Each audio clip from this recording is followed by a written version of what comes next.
بسم الله الرحمن الرحيم إذا جاءك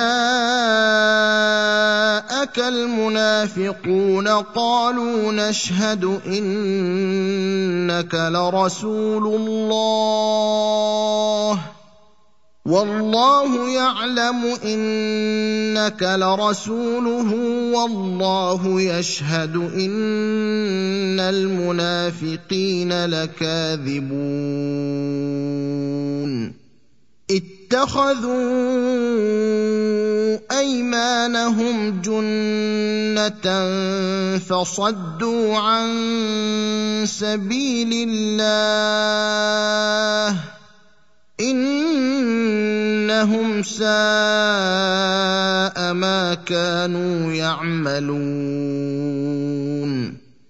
ذلك بأنهم آمنوا ثم كفروا فطبع على قلوبهم فهم لا يفقهون وإذا رأيتهم تعجبك أجسامهم وإن يقولوا تسمع لقولهم كأنهم خشب مسندة يحسبون كل صيحة عليهم هم العدو فاحذرهم قاتلهم الله أنى يؤفكون وإذا قيل لهم تعالوا يستغفر لكم رسول الله لووا رؤوسهم ورأيتهم يصدون وهم مستكبرون سواء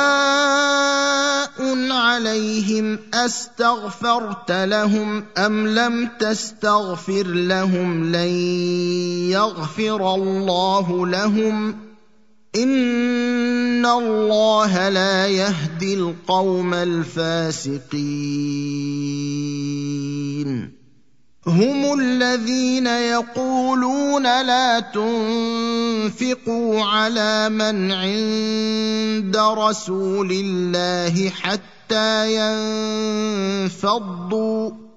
ولله خزائن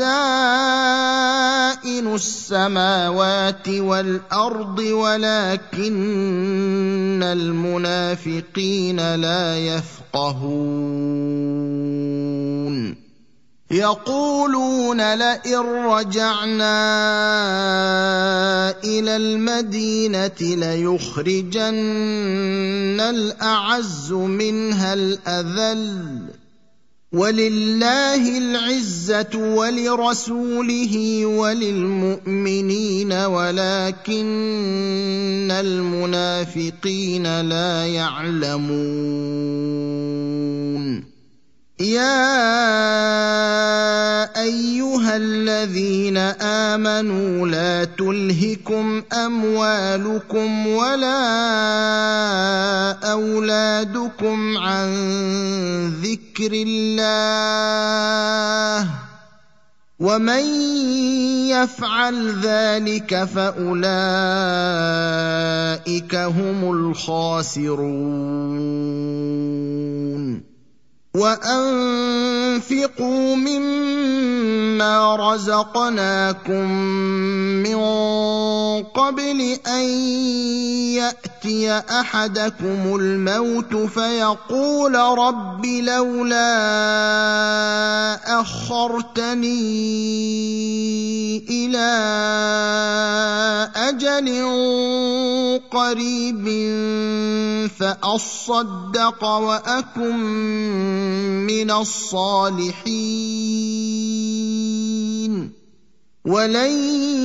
يؤخر الله نفسا إذا جاء أجلها والله خبير بما تعملون